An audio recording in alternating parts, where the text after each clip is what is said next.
Suntem astăzi la al treilea podcast Implicat, podcastul Coaliției Valea Jiului Implicată, prin care încercăm să vă aducem oameni care fac lucruri în Valea Jiului, care vorbesc despre Valea Jiului și pot să își spună o părere avizată, care vin din domenii diverse, care sunt pasionați de istorie, cultură sau inclusiv antropologie, o să vedem, locală. Și astăzi o avem pe Hannah Bartels, care este doctorand în antropologie culturală și socială la Universitatea din Hamburg, cea care de fapt a făcut o teză de masterat cu privire la predarea istoriei în perioada real-socialistă, deci în perioada pe care noi o știm ca fiind cea comunistă, în București și Brașov în 2018. Ea vorbește foarte bine atât germana, engleza, franceza, italiana, dar și română și atunci vom avea această discuție în limba română. Dar motivul pentru care ne vedem astăzi cu ea și discutăm este cercetarea ei pe Valea Jiului, adică cercetarea ei doctorală, care se referă la alegerile profesionale ale tinerilor adulți din Valea Jiului în contextul dezindustrializării profunde. Mă bucur foarte mult că pot să vorbesc aici cu voi, experți, și mersi mult pentru invitația. Să încep eu și am să încep simplu. Cine este de fapt Hannah Bartels? Cum a ajuns în România? Cum a ajuns mai specific să fie interesată de Valea Jiului?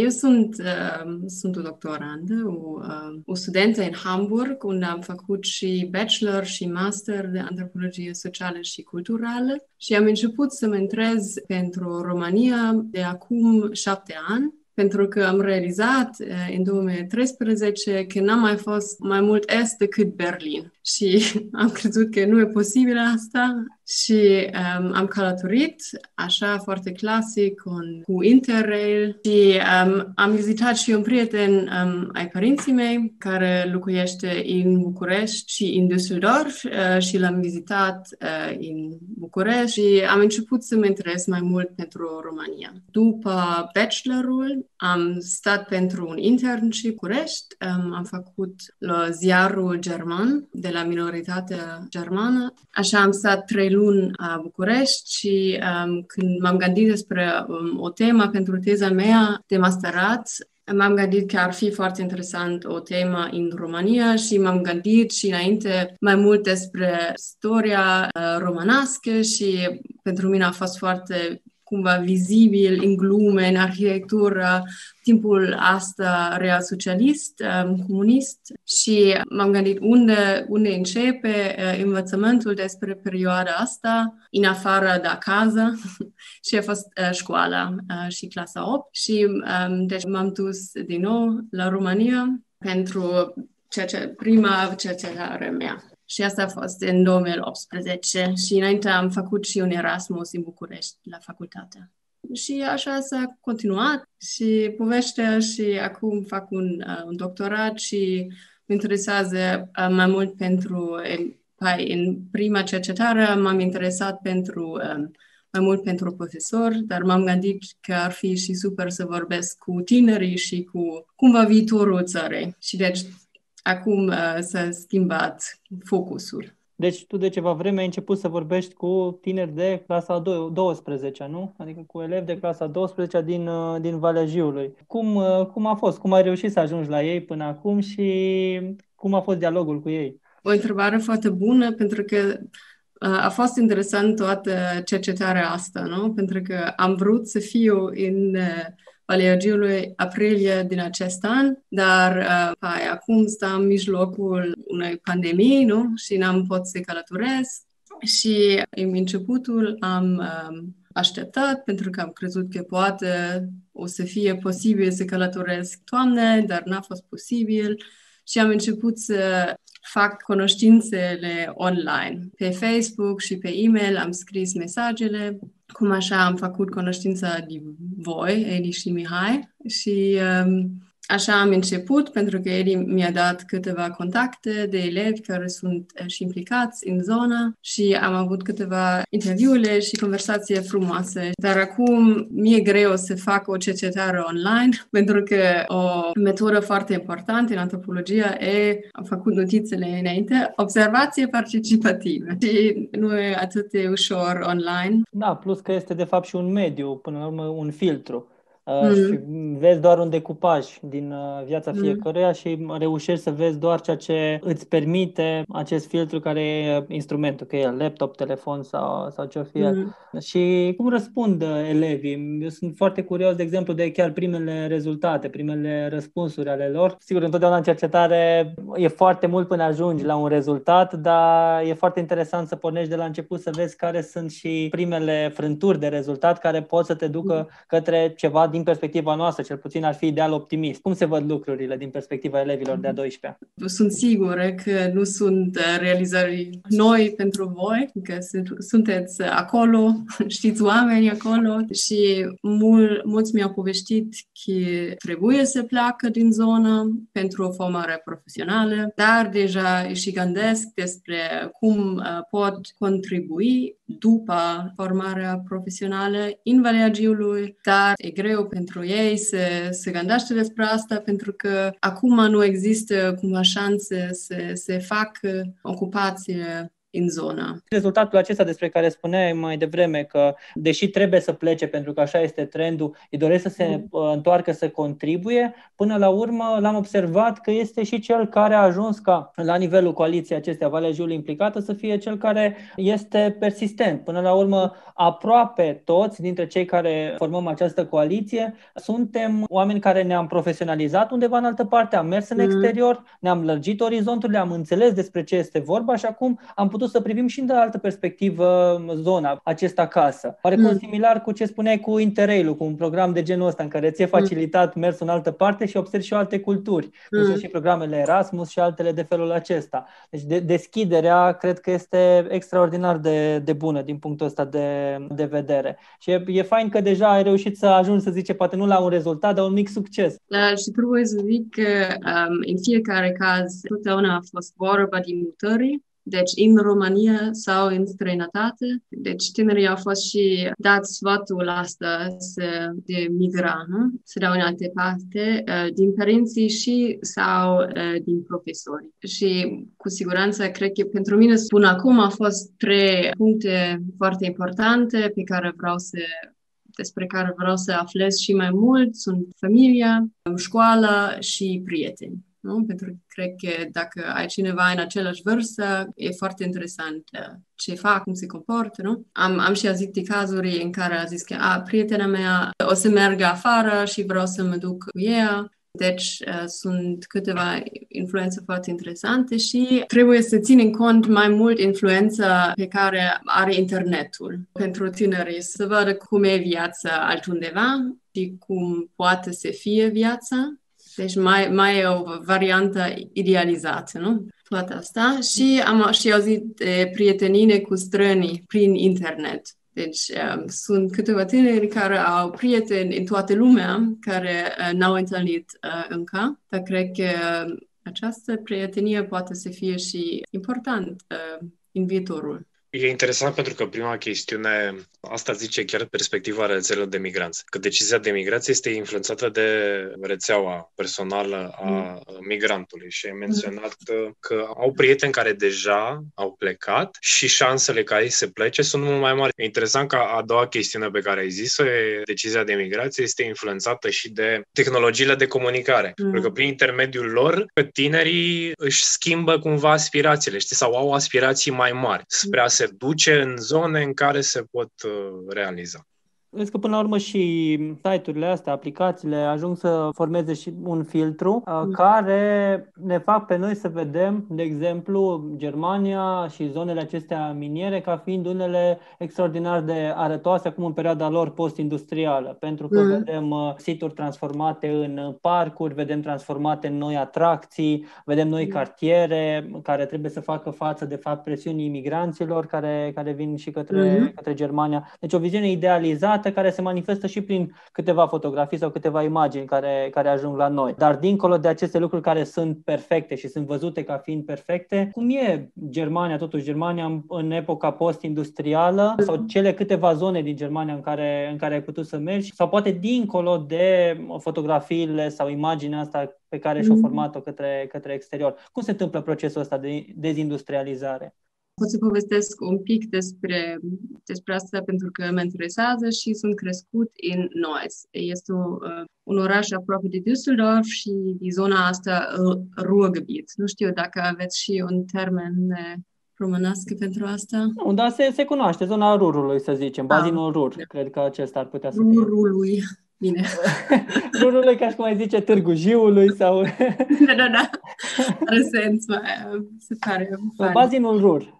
Și am crescut m-am dus la muzeul de la Mina în Essen, deci când am fost în școală, când am fost mică și deci am crescut cu cultura asta, dar deja pe un nivel cu un aspect mai istoric, nu?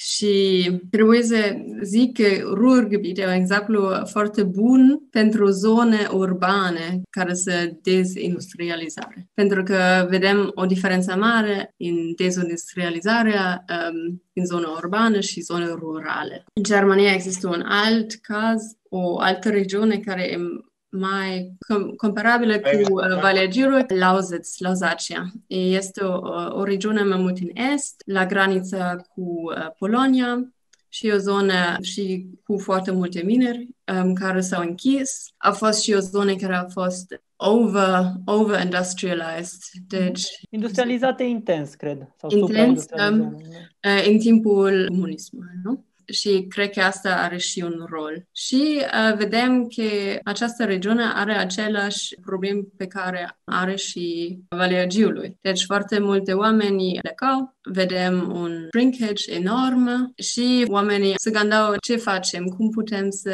creăm o viață de comunitate aici. Și sunt și proiecte care primau și cred că asta e o diferență mare, bani de la stat. Deci sunt aceleași probleme de joburi pe care au fost în minerie, nu mai există și nu există cumva structura asta urbană să absorbe persoane pe piața de muncă. Deci mai degrabă ar trebui să ne comparăm cu Lusatia decât cu bazinul Rur. Comparare sau, cum să zicem, solidarizare, conectare, asta e. Dar cred că vedem asta în toată Europa și în alte zone. Am fost în Sardenia, în vară, să vizitez familia și e și un caz interesant despre carbon, nu? Pentru că e și mai rurală și s-au mutat foarte multe oameni în zonă și după, 50 de ani s-au mutat în altă parte pentru că nu mai era carbon. De fapt, tot un efect al totalitarismului sau unui regim totalitar, dar în cazul acela, de fapt, era vorba de regimul lui Mussolini, poate, din câte țin o minte, în orașul Carbonia. Da, e un patrimoniu, de fapt, care rămâne în urmă și un patrimoniu al unor eforturi într-o perioadă în care marile concentrări economice se întâmplau în astfel de zone, în perioade de glorie, poate ale industrializării specifice, mai degrabă primei revoluții industriale, adică utilizarea cărbunelui ca material de bază, ori acum deja suntem în pragul celei de-a patrulea revoluții industriale și încă în anumite zone rămânem să trecem din faza 1 în faza 2 sau se încearcă de fapt să se trag întreaga regiune către a patra trecere, către o altă funcțiune industrială sau un alt tip de industrie, dar e greu atâta timp cât nu ai acele faze intermediare, nu se poate face acest lucru cu forța. Și nu știu în ce măsură, de exemplu, față de Valea Jiului, unde din 1997, de când au început declinul, când au început primele disponibilizări, atunci în acea perioadă în Vale se tot vorbea că nu se închide mineritul, cel puțin din jos în sus, nu se va închide mineritul, nu se va închide niciodată, vom încerca să ne zbatem pentru el, cel puțin din sfera celor politicieni, liderii sindicali și așa mai departe, care probabil că erau temători să spună că da, la un moment dat, lucru care se întâmplă de fapt și în momentul de față, la un moment dat urmează să se închide toate minele pentru că așa funcționează toate aceste proceduri. Ceea ce facem noi aici nu este sustenabil pe termen lung și foarte lung. Chiar și în legea minelor se spune, în momentul în care vrei să deschizi o mină, poți să faci și astăzi, doar că trebuie să ai deja planul de închidere prevăzut. Când se va întâmpla peste 10 ani, 20 de ani, dar trebuie să fie deja prevăzut, indiferent de materialul pe care vrei să-l preiei din subsol. Dar întrebarea mea ar fi cum a funcționat această comunicare sau cum o simți tu că ar funcționa în Germania între nivelurile acestea. Spuneai de o finanțare dinspre guvern, dar ar fi interesant de văzut și felul în care a fost crescut crescut nivelul de încredere în aceste proceduri de dezindustrializare în rândul locuitorilor, până la urmă minerilor și familiilor acestora. Păi nu știu dacă Germania e un exemplu bun pentru comunicarea asta, pentru că cred că avem părerea asta că poate e mai bine, poate în Germania, dar pot să vorbesc un pic despre ce se întâmplă acum, pentru că acum avem o situație interesantă, pentru că avem oamenii care sunt dependenți din joburi, de exemplu în Lauzacea, și avem și industrial firms, companii industriale. Farme industriale. Companii mari care, de fapt, vreau să facă open ground mining și mai mare. Deci minerii de suprafață, practic cum se întâmplă în România, în Gorj, pe suprafețe mari la suprafață. Și vreau să facă și mai mare zona asta, terenul asta, și au distrus, de exemplu, Hambacher Forst în vestul țării, și avem și tânării, deci movementul ăsta, Fridays for Future, Ende Gelände, care e și mai mult în partea activistă, deci they occupy... Ocupa terenul respectiv care urma să fie exploatat, probabil în așa fel încât să nu permită acest lucru. Da, deci, lucrul ăsta blocau, de fapt, munca acolo pentru o zi, 2 zile, dacă e posibil. Deci, există cumva și splitul asta în societatea germană, în comunitate, între oamenii care sunt dependenți din muncă și oamenii care vreau un viitor diferit. Și cred că e interesant pentru că cumva combatăm, să zicem, pentru același lucru, nu? Pentru o lume mai bine, mai sigură, și nu știm, și în Germania nu știm încă cum e posibil să facem cumva o coaliție între aceste grupuri. Pe lângă imaginile acelea frumoase, a ajuns la noi și ajung de-a lungul timpului, cum au fost și anii trecuți, au devenit așa celebre și au fost rulate pe toate ecranele, pe toate mediile de socializare, imagini cu o biserică care era demolată, tocmai pentru a se putea extinde o astfel de mină despre care spuneai și tu în